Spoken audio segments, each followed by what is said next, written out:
Hi friends, welcome to Paavayin Pathil channel. இன்னைக்கு இந்த வீடியோல என்ன பார்க்க போறோம்னா எங்க ஏரியால உள்ள ஒரு மினி குற்றாலம் தான். சைக்ளோன் காரணமா எங்க ஏரியால வந்து 2 நாளா கரண்ட் இல்ல. லைட்டா தூறல் போட்டாலே கரண்ட் ஆஃப் பண்ணிடுவாங்க. சைக்ளோன் வேற கேட்கவா வேணும், 2 நாளா கரண்ட் இல்ல.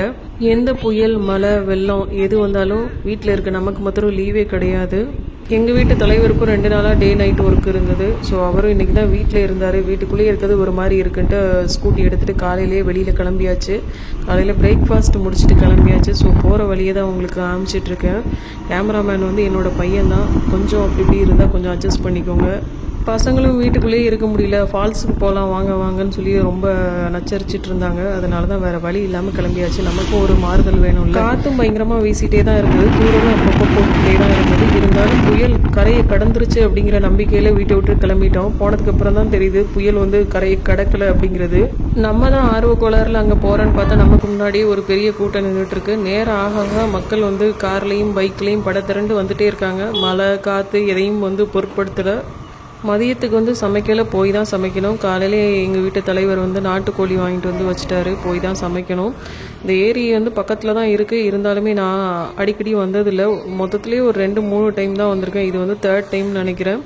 இவ்வளோ மழை காற்று எல்லாம் அடிச்சிட்டு இருந்தாலும் பசங்க பாருங்கள் கிரிக்கெட் விளாண்டுட்டு இருக்காங்க. அதுவும் ஒரு சந்தோஷம் தானே, மழையில் நனைஞ்சிட்டே விளையாடுறதும். நானும் பல வருஷங்களுக்கு அப்புறம் இன்றைக்கி தான் மழையில் நனைகிறேன். ரொம்ப சந்தோஷமாக இருந்தது.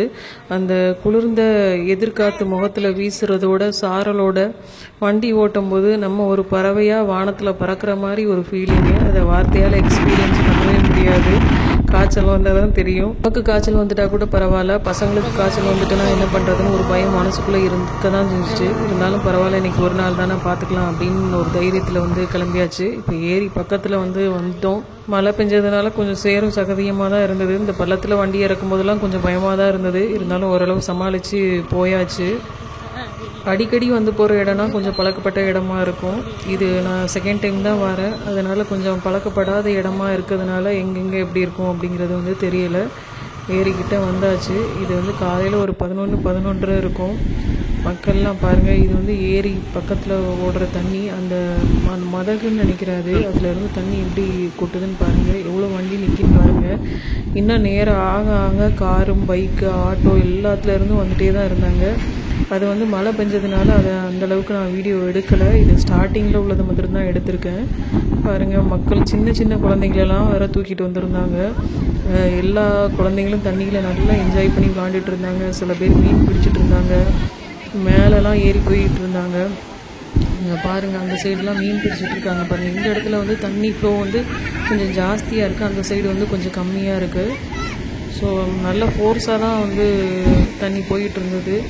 வண்டலூர் ஏரியிலேருந்து இந்த ஏரிக்கு வந்து தண்ணி வருது அப்படிங்கிற மாதிரி சொன்னாங்க.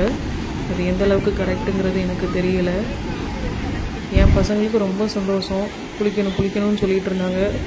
லாஸ்ட் டைம் வந்து இந்த இடத்துல வந்து பஜ்ஜி போண்டா டீலாம் போட்டு வித்துட்டு இருந்தாங்களாம். இந்த டைம் வந்து ஒன்றத்தையும் காணலை. இனிமேல் நேராக எதுவும் கொண்டுட்டு வருவாங்களா என்னன்னு தெரியல. நாங்கள் நிற்கும் போது ஒருத்தர் வந்து பொறி உருண்டை கடலெல்லாம் வித்துட்டு இருந்தார். பசங்க ஹஸ்பண்ட் எல்லோரும் வந்து குளித்தாங்க. வீட்டிலேருந்து வரும்போது ட்ரெஸ்ஸு டவல் எல்லாம் எடுத்துகிட்டு வந்துட்டோம். இந்த 2 பசங்களையும் பார்த்தீங்கன்னா தந்தி டிவியில் வந்து இன்டர்வியூ பண்ணிகிட்டு இருந்தாங்க, நியூஸ்க்காக நினைக்கிறேன். நிறைய பேர் வந்து குளித்தாங்க. சில பேர் பார்த்திங்கன்னா என்னை மாதிரி வேடிக்கை மாத்திரம் பார்த்துட்டு இருந்தாங்க. சைக்ளோனை கூட பொருட்படுத்தாமல் மக்கள் எல்லோரும் கூட்டமாக வந்திருந்தாங்க. எல்லார் முகத்துலேயும் பார்த்திங்கன்னா அந்த தண்ணியை பார்த்தா அவ்வளோ ஒரு சந்தோஷம். அதை பார்க்கும்போது நமக்கு ஒரு சந்தோஷம் தன்னால் வந்துடும். ஸோ நீங்களும் இந்த சைடு வந்தீங்கன்னா இந்த ஏரிக்கு வந்து ஒரு டைமாவது வந்து பாருங்கள், நல்லாயிருக்கும். ரொம்ப சம்மராக இருக்க டைமில் மட்டும்தான் தண்ணி வராது. இதே மாதிரி மழை பெய்கிற நேரம் நல்லாவே தண்ணி வரும். மித்த நேரம் பார்த்திங்கன்னா கொஞ்சம் கம்மியாக தண்ணி வரும். இந்த அளவுக்கு வந்து ஃபோர்ஸாக தண்ணி வராது. இப்போ நீங்கள் பார்க்குற இந்த கிளிப்ஸ் வந்து நாங்கள் ஒரு நார்மல் டேயில் லாஸ்ட் டைம் போயிருக்கும் போது எடுத்த கிளிப்ஸ் தான். அப்போ வந்து வாட்டர் ஃப்ளோ அந்த அளவுக்கு இல்லை. மேக்ஸிமம் நவம்பர் டு ஜான்வரியில் நல்லா வாட்டர் ஃப்ளோ இருக்கும். சம்மர் டைமில் வந்து அந்தளவுக்கு வாட்டர் ஃப்ளோ இருக்காது. இதோட லொக்கேஷன் எங்கன்னு பார்த்தீங்கன்னா தையூர் லேக்குன்னு நீங்கள் கூகுள் மேப்பில் போட்டாலே வந்துடும். இல்லை தையூர் வாட்டர் ஃபால்ஸ்ன்னு போட்டு பாருங்கள். இதோட கூகுள் மேப்போட லிங்க்கும் வந்து நான் டிஸ்கிரிப்ஷனில் அட்டாச் பண்ணுறேன். தேவைப்படுறவங்க செக் பண்ணிக்கோங்க. நீங்கள் வரதா இருந்தால் வாட்டர் ஃப்ளோ இருக்கா அப்படிங்கிறத ஒரு டைம் கன்ஃபார்ம் பண்ணிவிட்டு வாங்க. இல்லை வந்து வேஸ்ட் ஆகிடக்கூடாது.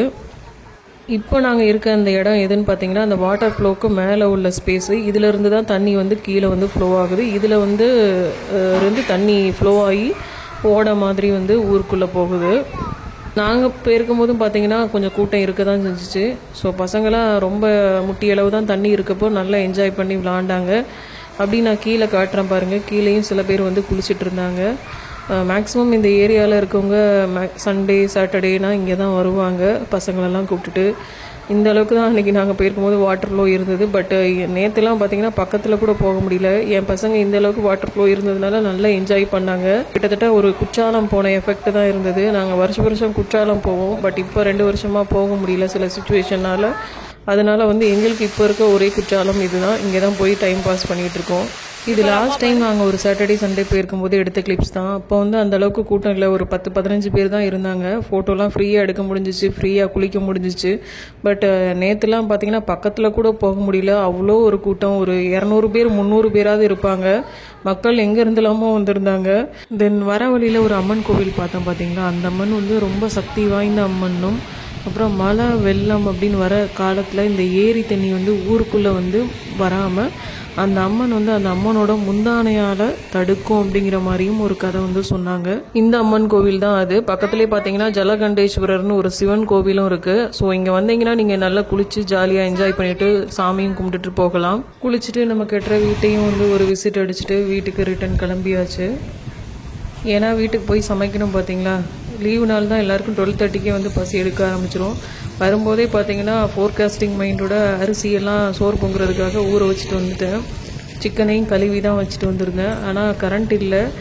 மெயினாக சின்ன வெங்காயம் வந்து உரிக்கணும் குழம்பு வைக்கிறதுக்கு. என் ஹஸ்பண்டுக்கு பிரியாணி போட்டால் பிடிக்காது, அவருக்கு ரைஸு குழம்பு அப்படின்னு சாப்பிட்ற ஆள். ஸோ பிரியாணி சாப்பிட்டா எனக்கு செட் ஆகலை அப்படின்னு சொல்லிடுவார். ஸோ இன்றைக்கி ரைஸும் சிக்கன் குழம்பு தான், நாட்டுக்கோழி குழம்பு. புயலில் ஒரு சிக்கன் குழம்பு. ஸோ புயல் சிக்கன் பேர் வச்சிடலான்னு நினைக்கிறேன். ஸோ வீட்டுக்கு போய் எப்படி செய்யலாம் அப்படிங்கிறத சும்மா ஒரு கிளிப்ஸ் வந்து ஆட் பண்ணுறேன் பாருங்கள். என் பையன் பின்னாடி உட்காந்துட்டு அப்பாவை முந்துமா, அப்பா ஓவர்டேக் பண்ணுன்னு சொல்லிகிட்டு இருந்தான். ஏன் நேரம் வரும்போதெல்லாம் 2-3 தடவை முந்தி வந்தேன். போகும்போது பார்த்தீங்கன்னா குறுக்க நாய், கண்ணுக்குட்டி, பூனை, மாடுன்னு குறுக்க வருது. காணாதுக்கு ஆம்புலன்ஸ் வேறு. எதுக்கு தேவையில்லாமல் பையனை வச்சுட்டு ரிஸ்க் எடுத்துகிட்டு பொழைச்சி போட்டோன்னு விட்டுட்டேன். எனக்கு வண்டி ஓட்டுறதுனா ரொம்ப பிடிக்கும். பட் நம்மளோட ஸ்கூலு காலேஜ் எல்லாம் பார்த்திங்கன்னா சைக்கிளில் தான் வந்து கழிஞ்சிச்சு. வீட்டில் இருக்கவங்கக்கிட்ட மேரேஜுக்கு முன்னாடியே வண்டி ஓட்ட சொல்லித்தர சொல்லி கேட்டேன். பட் யாரும் சொல்லி கொடுக்கல. அது ஏன்னு எனக்கு தெரியலை. எனக்கு வண்டி ஓட்ட சொல்லி கொடுத்தது என்னோடய ஹஸ்பண்ட் தான். மேரேஜ் முடிஞ்ச ஒரு 2 வருஷத்துலேயே என்ன ஷோரூமுக்கு கூட்டிகிட்டு போய் உனக்கு எந்த ஸ்கூட்டி பிடிக்கும் வாங்கிக்கோ அப்படின்னு சொல்லிட்டு வாங்கி கொடுத்தாரு. இஎம்ஐயில் போட்டு தான் வண்டி வாங்கினோம். 1 வருஷம் இஎம்ஐயும் கட்டணும். அப்போல்லாம் வீட்டில் கொஞ்சம் கஷ்டம்தான். எனக்கு ஸ்கூட்டி வாங்கி கொடுக்கணும்னு எந்த அவசியமும் இல்லை, இருந்தாலும் வாங்கி கொடுத்தாரு. வர வழியிலேயே ஆட்டுக்குட்டியெல்லாம் பார்த்து ரசிச்சுட்டு இருந்தோம். அழகாக இருந்தது, ரொம்ப அழகாக இருந்தது. வெள்ளை கலர் கருப்பு கலர்னு அங்கங்கே மேய்ஞ்சிட்டு இருந்தது. 2 ஆட்டுக்குட்டி ஒரே மாதிரி வெள்ளை கலரில் அவங்க அம்மா கிட்ட நின்று மேய்ஞ்சிட்டு இருந்தது. அதையும் ஒரு கிளிப்ஸ் எடுத்துகிட்டு வந்தேன். எனக்கு ஆட்டுக்குட்டி நாய்க்குட்டி வளர்க்குறதுலாம் ரொம்ப பிடிக்கும். பட் என்ன பண்ண, இப்போ நம்ம இருக்கிறதே ரெண்டல் ஹவுஸு. அதில் ஆட்டுக்குட்டி நாய்க்குட்டியெல்லாம் வளர்த்தேன்னா ஓடிப்போன்னு விரட்டி விட்டுருவாங்க. மனுஷக்குட்டியே வளர்க்க விட மாட்டேங்காங்க, ஆட்டுக்குட்டியே வளர்க்க விடுவாங்க. தொட்டு பார்க்கணுன்னு ரொம்ப ஆசை. ஆனால் தொடதுக்கு பக்கத்தில் போகும்போது தான் அதை நம்மளை பார்த்து மிரண்டு ஓட ஆரம்பிச்சிருச்சு. சரி ஐயோ பாவம், அதை பயங்காட்ட வேண்டான்னு சொல்லிட்டு விட்டுட்டேன். வந்ததும் வராததுமா சமையல் வேலையை ஆரம்பித்தாச்சு. கொஞ்சம் சின்ன வெங்காயம் 2 பெரிய வெங்காயம் உரிச்சு வச்சுக்கிட்டேன். தேங்காய் அரைச்சி ஊற்றாதனால குழம்போட கணிசம் அதிகம் வராது அப்படிங்கிறதுனால வெங்காயத்தை வந்து கொஞ்சம் ஜாஸ்தி பண்ணிக்கிட்டேன். பெரிய வெங்காயத்தை கட் பண்ணியாச்சு. சின்ன வெங்காயத்தை கட் பண்ணிகிட்டு இருந்தால் ரொம்ப டைம் ஆயிருங்கிறதுனால அந்த இடிகளில் போட்டு செதைச்சி வச்சாச்சு. கரண்ட் இல்லைல்ல, அதனால தான். ஸோ எல்லாத்தையும் வதக்கி கரம் மசாலா, நம்ம வெங்காயம், தக்காளி, புதினா, இஞ்சி பூண்டு பேஸ்ட்டு எல்லாத்தையும் போட்டு நல்லா வதக்கியாச்சு. இது கூடயே கொஞ்சம் தயிரும் ஊற்றி நம்ம கழுவி வச்சுருக்க சிக்கனையும் போட்டு கொஞ்சம் தண்ணி ஊற்றி எல்லா பொடிகளையும் போட்டு விசில் போட்டு எடுத்தாச்சு. ரொம்ப டேஸ்ட் அருமையாக இருந்தது. சுட சுட சாதத்தோடு இந்த நாட்டுக்கோழி குழம்பு ஊற்றி சாப்பிடும்போது உண்மையிலேயே டேஸ்ட் அருமையாக இருந்தது. தேங்காய் ஊற்றாத குழம்பு கொஞ்சம் வித்தியாசமாக இருந்தது. என் பெரிய பையனும் இன்றைக்கி நல்லா விரும்பி சாப்பிட்டான். ஸோ புயல் சிக்கனுங்க, இது பேர் மறந்துடாதீங்க, ஒரு டைம் ட்ரை பண்ணி பாருங்கள். அடுத்த வீடியோவில் உங்களை சந்திக்கிறேன். until then bye, take care.